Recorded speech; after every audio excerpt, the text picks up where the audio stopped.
Shalom, puji Tuhan saudara. Kembali lagi hari yang baru Tuhan anugerahkan kepada kita. Damai sejahtera dari Allah Bapa kita dan dari Tuhan Yesus Kristus terus menyertai kita. Dan kembali firman Tuhan juga akan mengajari kita bagaimana kuasa Allah yang besar yang terus tersedia bagi orang yang datang kepadanya. Nehemia pasal 2 ayat keempat dan kelima. Saya ingin bacakan Nehemia pasal 2 ayat keempat dan kelima. Lalu kata raja kepadaku, jadi apa yang kau inginkan? Maka aku berdoa kepada Allah semesta langit. Kemudian jawabku kepada raja, jika raja menganggap baik dan berkenan kepada hambamu ini, utuslah aku ke Yehuda, ke kota pekuburan nenek moyangku, supaya aku membangunnya kembali. Saudara, yang berbahagia ialah kita yang mendengar firman Tuhan dan yang melakukannya. Terpuji nama Tuhan Yesus. Saudara yang dikasihi Tuhan, Nehemia adalah seorang hamba Tuhan, seorang yang Tuhan pakai yang memiliki hati atas bangsanya.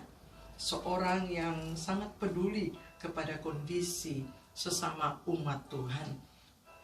Pada pasal 1 ayat yang ke-3 dan ayat kedua dan ketiga menyebutkan bagaimana awal dari pergumulan Nehemia.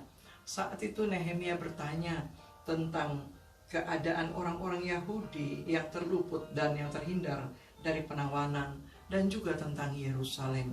Betapa terkejutnya Nehemia karena dia mendengar berita kata orang kepadanya dalam pasal 1 ayat yang ketiga. Orang menyatakan kepadanya bahwa orang-orang yang tinggal di daerah sana yang terhindar dari penawanan ada dalam kesukaran besar dan dalam keadaan tercela. Sebab apa? Sebab tembok Yerusalem telah terbongkar dan pintu-pintu gerbangnya telah terbakar. Saudara, kondisi umat ini membuat Nehemia begitu bersedih. Saat itu dia ada dalam posisi sebagai juru minuman raja. Dan ketika dia mendengar berita ini, dikatakan dalam ayat 4 dari pasal 1 itu menyebutkan, ketika ku dengar berita ini, duduklah aku menangis dan berkabung selama beberapa hari. Aku berpuasa dan berdoa kehadirat Allah semesta langit. Saudara yang dikasihi Tuhan, Nehemia begitu merasa terpukul dan dia bawa perkara ini di hadapan Tuhan dengan sungguh-sungguh, dengan berdoa, dengan berpuasa. Dia berkabung dikatakan beberapa hari. Sebagai seorang pelayan raja, tentu ini sangat berpengaruh dalam pelayanannya dan wajah dukanya nampak di hadapan raja. Itulah sebabnya dalam suatu waktu ketika dia membawa pelayanannya kepada raja, membawa makanan dan minuman kepada raja, maka raja melihat kesedihan di wajahnya dan bertanya kepadanya. Dikatakan dalam ayat yang kedua, bertanyalah raja kepadaku, mengapa mukamu muram? Walaupun engkau tidak sakit, engkau tentu sedih hati.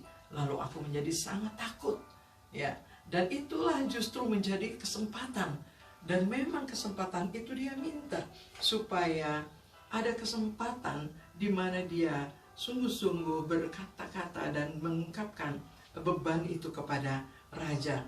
Dia sudah mendoakan itu di pasal 1 supaya dia mendapat belas kasihan dari raja dalam pasal 1 ayat yang ke-11. Dan Tuhan mempersiapkan hal itu dan menyatakan itu kepada Nehemia sebagai jawaban, bahwa akhirnya raja bertanya kepadanya, jadi apa yang kau inginkan? Dan secara spontan saudara, Nehemia menaikkan doa. Ini doa kilat ya. Doa ketika kita sedang berbicara dengan seseorang secara langsung, di mana kita tahu bahwa kita harus menjawab pertanyaan yang tidak mungkin memberi beberapa hari kemudian. Dan Nehemia dikatakan ketika dia mendengar pertanyaan itu, dia berdoa kepada Allah semesta langit, dan dia berdoa supaya dia diberi kesempatan, dan itu dia nyatakan kepada raja, jika raja menganggap baik dan berkenan kepada hambamu ini, utuslah aku ke Yehuda. Dan saudara, permintaan ini dikabulkan oleh raja. Bahkan dia meminta ada surat pengantar untuk keamanan dia, semua diberikan. Ada surat untuk bupati, untuk memberi bahan-bahan bangunan dan sebagainya. Semua itu diberikan. Dia merasa Tuhan sudah buka jalan, dan memang dia meyakini ini hal yang dari Tuhan. Saudara yang dikasihi Tuhan, hal itu kemudian dilanjutkan dengan bersemangat. Dia pergi dan dia membagikan itu kepada umat Tuhan yang ada. Dan dalam pasal yang keempat, saudara, dalam pasal yang keempat, dalam pasal yang ketiga, ketika dia berada di antara umat Tuhan, dia berkata dalam ayat ke-17, berkatalah aku kepada mereka, kamu lihat kemalangan yang kita alami, yakni Yerusalem telah menjadi reruntuhan dan pintu-pintu gerbangnya telah terbakar. Mari kita bangun kembali tembok Yerusalem supaya kita tidak lagi dicela. Dan ketika kuberitahukan hal itu kepada mereka, dikatakan mereka, betapa murahnya tangan Allahku yang melindungi aku, dan juga apa yang dikatakan raja kepadaku. Berkatalah mereka, kami siap untuk membangun.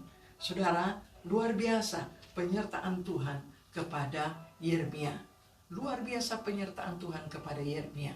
Dan hal ini membuat dia semakin bersemangat. Bukan tidak ada tantangan, saudara, karena kemudian setelah tembok itu makin dikerjakan dan semakin mengalami kemajuan, di dalam pasal 4 ayat yang ke-7 dikatakan, ketika Sanballat dan Tobia serta orang Arab dan orang Amon dan orang Asdod mendengar bahwa pekerjaan perbaikan tembok Yerusalem maju dan bahwa lubang-lubang tembok mulai tertutup, maka sangat marahlah mereka. Mereka semua mengadakan persepakatan bersama untuk memerangi Yerusalem dan mengadakan kekacauan di sana. Saudara mengalami tantangan ketika sedang mengerjakan pekerjaan yang pembangunan ini.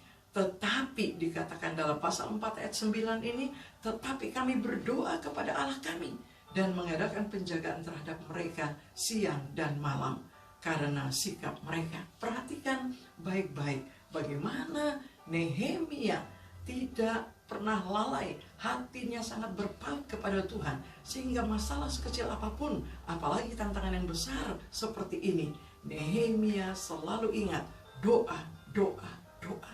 Saudara, dan Tuhan sungguh campur tangan. Nehemia menggumuli, dikatakan selain bekerja juga mengadakan penjagaan. Jadi waspada, saudara, tetap ada yang berjaga-jaga kalau ada serangan dari orang-orang yang tidak suka. Dan bersamaan dengan itu Nehemia juga harus meneguhkan mereka. Di dalam ayat yang ke-14, Nehemia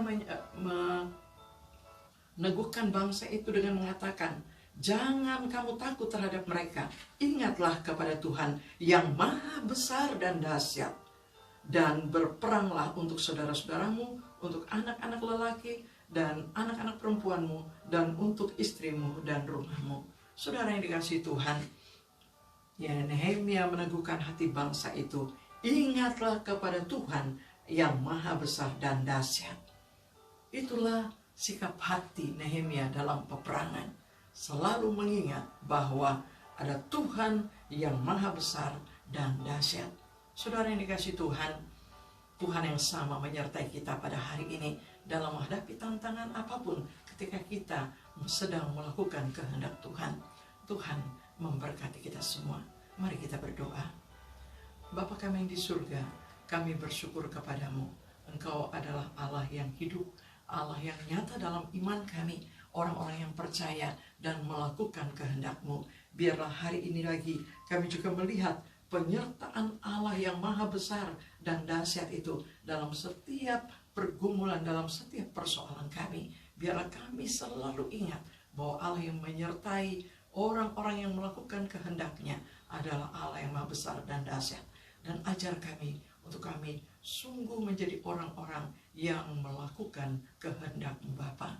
Di dalam nama Tuhan Yesus, permuliakanlah nama-Mu dalam hidup kami pada hari ini. Dalam nama Yesus, berkati juga orang-orang yang kami kasih, kaum keluarga kami, bahkan semua hamba-hamba-Mu, rekan-rekan pelayan di berbagai tempat yang sedang melakukan pekerjaan-Mu Bapa. Allah yang maha besar dan dahsyat itu menyatakan kuasanya dan penyertaannya untuk kami semua. Dalam nama Yesus kami berdoa. Amin. Tuhan memberkati kita semua, saudara. Selamat bekerja.